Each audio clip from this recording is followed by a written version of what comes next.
think they've forgotten us? What? Doesn't matter!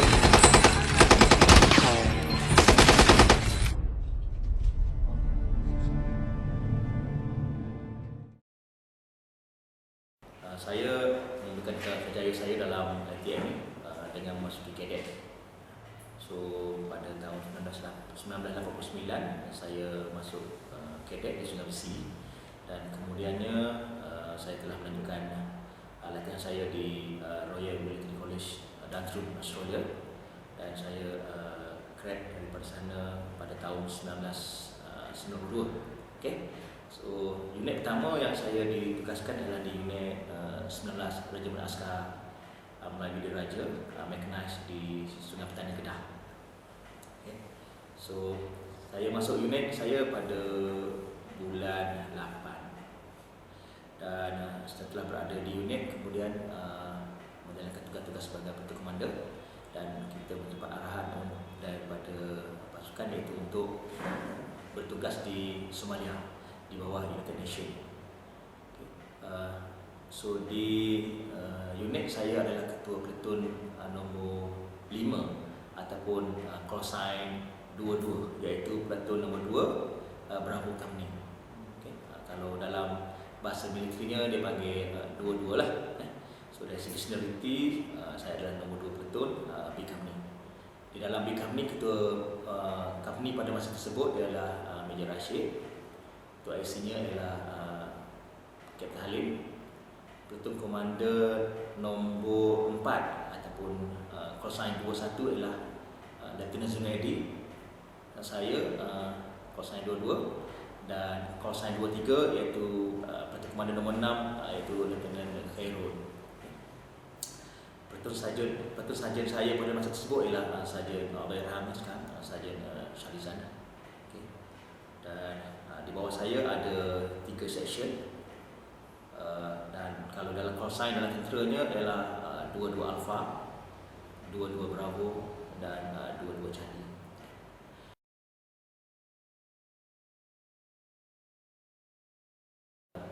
Sebelum ke Somalia, kita seperti biasa menjalankan tugas-tugas latihan supaya pertama sekali dari segi mental anggota, dari segi taktikal, dari segi kesepahaman dan juga memahami tugas-tugas United Nations, sebab kita pergi sana bukan operasi tapi sebagai pasukan pengaman. Okay. Jadi kita kena tahulah chapter-chapter berkenaan dengan tugas pengaman.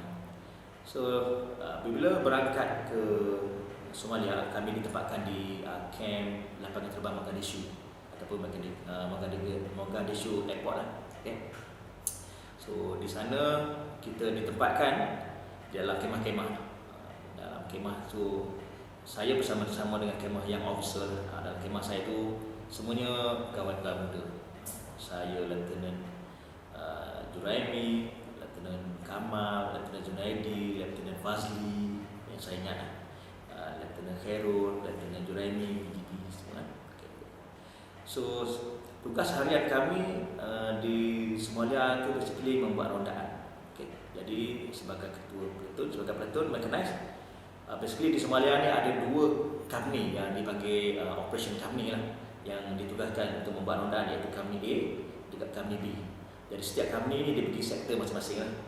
Jadi bila dapat sektor masing, company pula akan bagi kuasa rondaan kepada platoon masing-masing.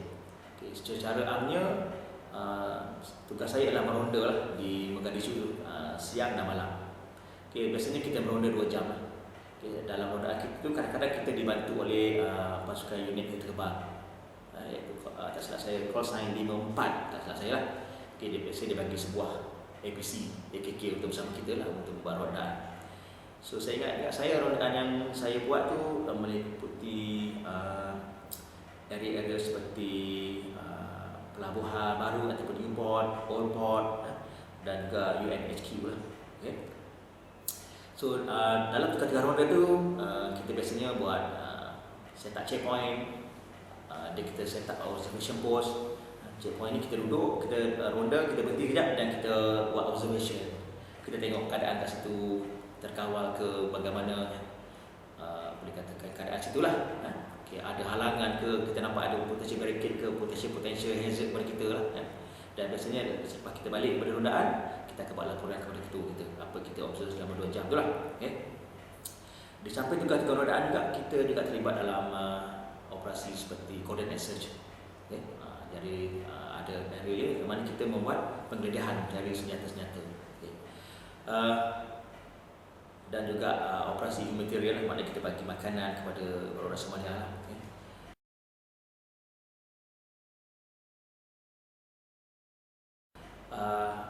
Kemuncak kepada unit kita punya mission di Somalia ialah pertempuran di Bakara. Pertempuran ini berlaku pada bulan Oktober, 1, 2, 3 Oktober. Di mana saya ingat saya pada hari dan malam tersebut. Pada hari tersebut saya bersama peluru saya membuat rondaan di kawasan Mogadishu. Dan masa saya meronda tu, saya mendapat arahan daripada ketua saya, iaitu Major Rashid ataupun Kosain 2 itu, mengarahkan saya terus ke Newport. Tidak balik ke base. Jadi saya pun peliklah kenapa ketua bagi arahan pergi ke Newport ni. Jadi masa itu kita tak tahu apa sebabnya. Cuma dia beritahu dua-dua bergerak ke Newport, adalah kita punya Kosain, saya tak ingat sangat, dan tunggu kami di sana. Jadi kebetulan saya dah meronda dan saya pun terus ke Newport. Kami kumpul di Newport, dan lepas tu banyaklah elemen-elemen lain datang. Dan pada masa itu kami belum dapat tahu lagi apa sebabnya ni.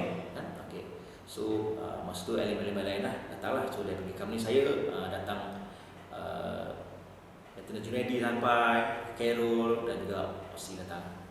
So jadi semasa di Newport tu agak lama lah bagi saya lah, sebab saya sedang meronda tu. So saya ingat kita dekat Newport kita berkumpul dan menunggu arahan daripada ketua kami. Sebab ketua kami kata ada satu arahan yang mana dia akan beritahu kemudian lah. So lebih kurang dalam pukul 6, tak salah saya dalam pukul 6 lebih lah. Dan lebih ke 7 dah hampir gelap lah.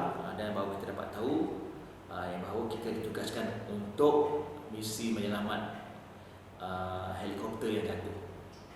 Dan helikopter yang jatuh itu adalah helikopter pasukan tentera Amerika.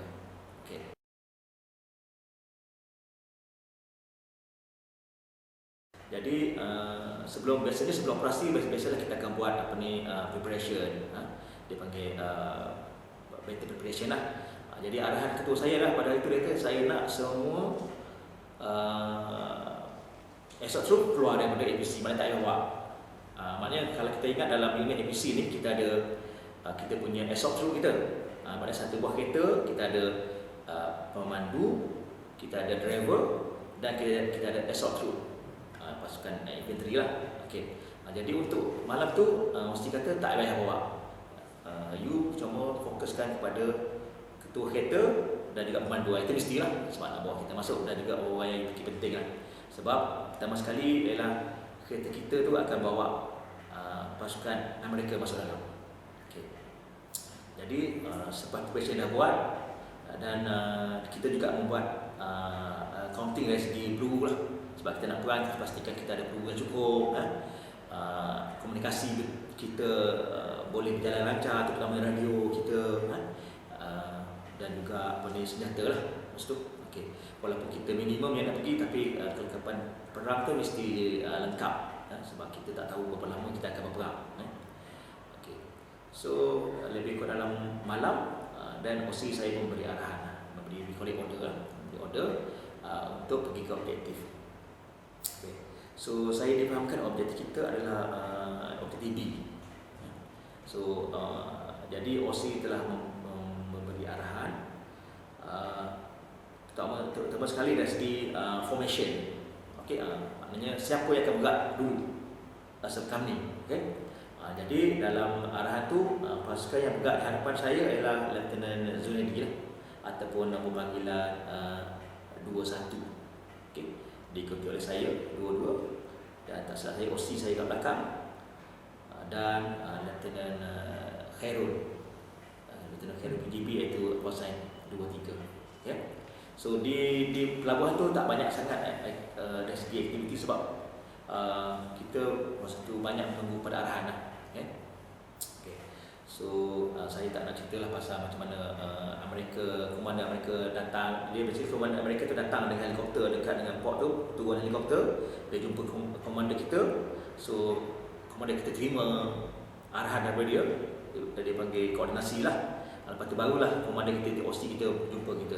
Itu adalah prosedur biasa lah.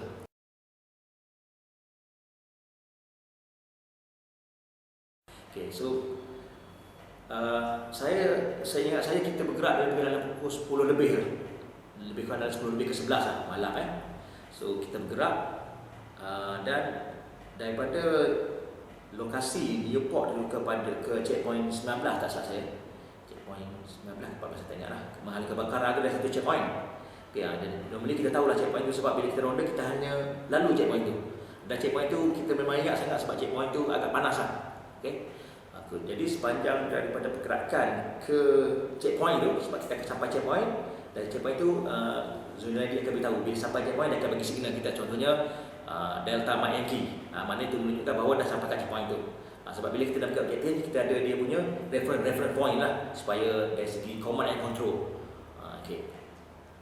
Jadi malam tu sepanjang perjalanan ke checkpoint dan juga ke Bakara tu kita dapat lihat ada perkara yang agak luar biasa lah.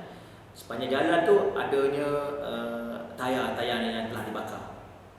Jadi biasanya kalau kita ronda malam di kawasan tu memang tak ada apa-apa. Tapi malam tu kita tengok kenapa dia bakar tayar dan jalan raya agak sunyi. Sebab orang Somali ni habit dia malam-malam dia suka duduk kat luar, dia macam main dam dan dia suka pakai kad. Dia akan duduk kat situ, dia pakai kad, dia sembang-sembang. Jadi suasana dia tu agak meriah lah. Agak meriah.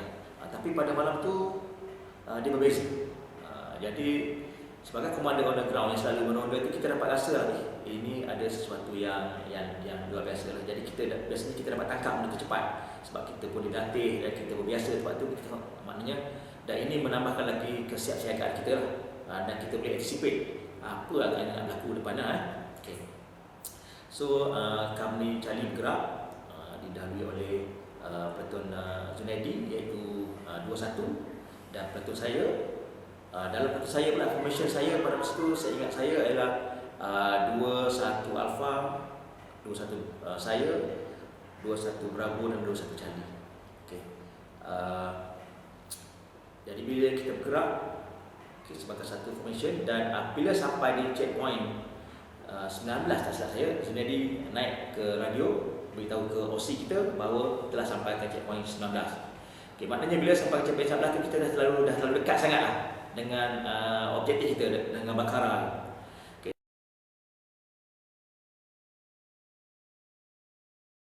Selepas seketika apabila Zunaidi melepasi checkpoint 19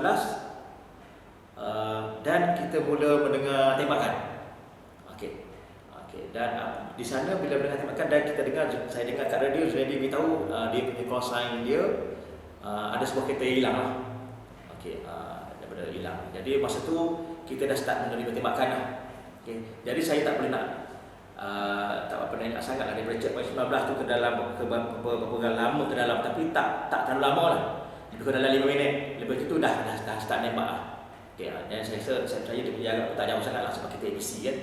Kelajuan kereta pada masa tu tidak terlalu laju sebab kita melalui konvoi yang panjang. Sebab sebagai formasi kita ada distance lah. Sebab kereta perisai kita tak boleh rapat-rapat. Sebab kalau kita rapat-rapat mesti kita exposing dan kita punya firepower minimize lah sebab kita rapat kan. Jadi kita agak jarak lah. Dan malam pula tu kawalan agak susah. Walaupun pun sebagai komander saya diberikan night vision, saya boleh nampak. Dan kita ada panduan sebab kita ada convoy light. Jadi kita boleh nampak lah roughly kat mana kita berada lah. Okay. So pada masa sama dalam kereta perisai saya tu ada American soldier. Jadi bila kita bergerak ke depan, kita bergerak. Masa tu apabila Zunaidi memberi arahan, memberi maklum kepada ketua yang dia elemen dia dah hilang lah kena tembak. Okay. Jadi dia saya ingat dia minta kebenaran daripada ketua saya untuk cari, untuk maknanya untuk trace kat mana anggota dia lah. Sebagai saya tak faham, sebagai ketua dia mesti nak pastikan pertama sekali keselamatan anak dia punya call sign dia, dan juga pada bersama untuk memberi ruang kepada kami gerak lah. Sebab kalau dia start, yang lain akan start kan. Jadi saya rasa Zunaidi telah mengambil tindakan yang sewajarnya, dan kami meneruskan perjalanan lah. Dalam keadaan yang menembak tu, masa kita menerima tembakan yang agak bertalu-talu daripada pihak musuh. Okey. Dan pada masa tu kita belum dismount lagi anggota infanteri anggota Amerika ni. Dan pada masa sama purely senjata yang digunakan adalah kita punya twin GPMG lah. Menembak sebab kita tak dismount lagi, dan juga senjata-senjata seperti GPMG rear gunner kita kan. Dan masa tu kita kena tembak lah. Dalam keadaan gelap, agak sukar untuk kita nak tembak tepat pada sasaran. Tetapi panduan kita pada malam tu ialah kita menembak ini kita boleh dengar dan kita boleh nampak trace kan, dan kita boleh nampak momen orang malam, kita boleh nampak. Terutama kalau kita pakai night vision, kita boleh nampak kat mana cahaya tu keluar. So jadi kita menembak berpandukan kepada elemen-elemen tadi lah. Okay. So kita terus bergerak, dan satu ketika apabila kita dah start dan saya dapat arahan daripada ketua saya untuk mengambil alih tempat Zunaidi tadi. Okay, jadi saya pun overtook dia dan kita terus bergerak lah. Kita menembak dan sampai satu lokasi yang di mana ini dipanggil dismount point. Bila sampai kat lokasi tu, dan kita dismount tentera mereka. Dan saya percaya bila kita dah hampir-hampir ke objektif lah. Maknanya kita dismount tentera mereka, masa itulah tentera mereka keluar daripada posisi kita, dan masa tu berlakulah dia panggil tembak dan gerak. Maknanya tentera mereka berselindung di tepisan kita, dia menembak di mana bangunan-bangunan yang mana dia suspek ada musuh lah.